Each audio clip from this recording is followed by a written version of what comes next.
This is Don! Alam nyo ba na hindi lang sasakyan ang tumitirik?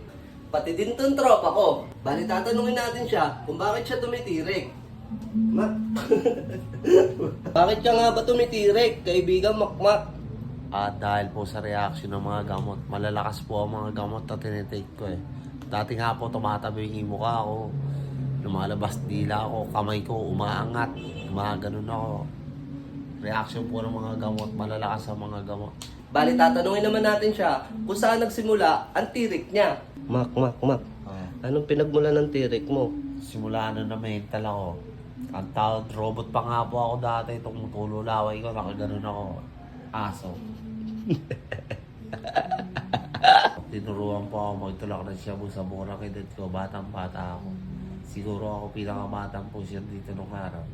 Pero ngayon po, hindi na ako nagda-drugs. Elementary pa lang po ako, nagtutulak na ako ng shabu. Pero hindi ko po pa alam yun. At tatanungin naman natin siya kung gusto niya pa rin mag-shabu. Mak.